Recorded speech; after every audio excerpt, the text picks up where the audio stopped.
And we are back with Harlem Sculpture Gardens, and we have in the studio with us now Peter Miller.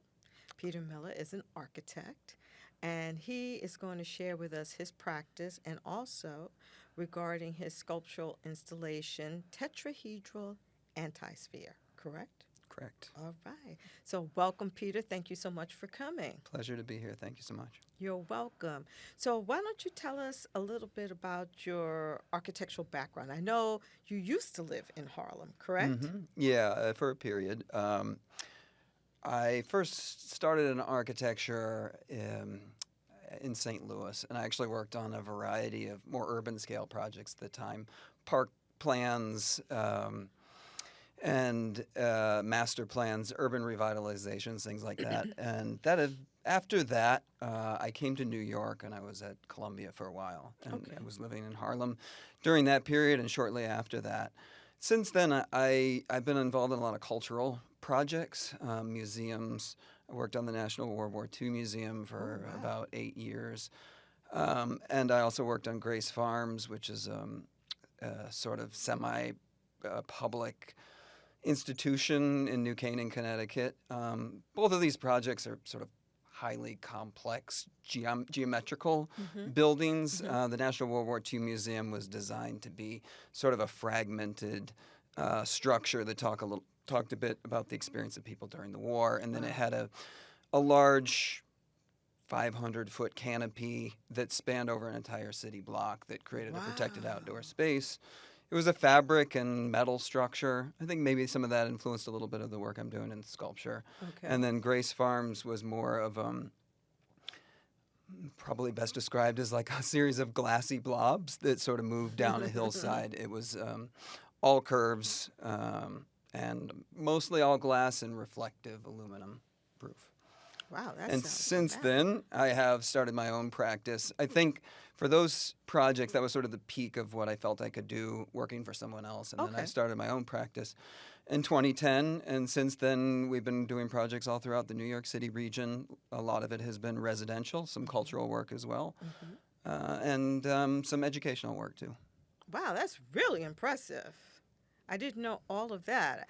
I like architecture now more than ever before, modern architecture, because I was convinced that, each generation needs to speak to what's important to them. And I never thought it that way because New York is such an old city. And so we're accustomed to these, row houses and these old pre-war tenement buildings. And when I hear about modern architecture, it now catches my attention more. How do we add to the city and make it cohesive? So with that said, tell us about your tetrahedral antisphere. Yeah. So this project, it was influenced by a lot of my career in architecture as well, but it also goes back probably a little bit to my childhood as well. My father was an engineer and he traveled now and then. When he came back from a trip to Japan once, he brought a book on origami, which got me kind of interested in that as a creative outlet. And I did that up to a certain age and just sort of put it away on the shelf. And I had a professor in college once that said, as architects, you better find a hobby that you enjoy, that you can get a quick creative outlet in, because architecture takes years sometimes to see your ideas in reality, Realize, and yeah. it can be frustrating to wait so long. And so at one point, my wife said to me, like, why don't you try to do something creative on a short-term basis? And so I picked up some of these origami books again, and it was something that I quickly grew past because it just seemed, following instructions and these sort of things, I wanted to find a way to push some of the ideas that were into something that more applied to the architectural career that I had built. And so it was an idea about how to create these complex geometries that we were speaking about before out of a simple material that's widely available that anyone can do. And perhaps there's some ideas in there about how we can create complexity in places where, complex materials or complex engineering don't exist. And so it was a lot about that at first. And I came up with a sort of technique that I liked that could create a wide variety of forms in a very simple method. And that got me thinking a lot about geometry and what is important to me in terms of geometry. And for me, I really love these liminal spaces between ideas that often anchor opposite of each other, whether it's space and object, or it's inside, or it's outside, or it's surface, or it's volume. I wanted to create geometries that blurred the line between those sort of things. So things that are outside twist and become inside, and whether or not you're looking at it from a certain perspective, you might read it one way, and as you move around, you start to read it another way.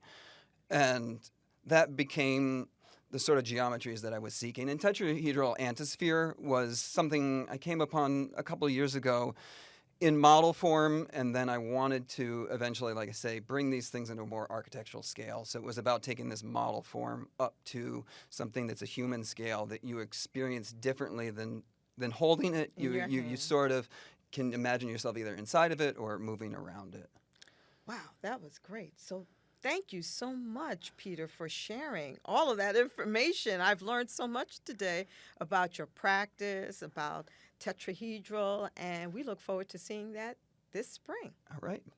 Thank you.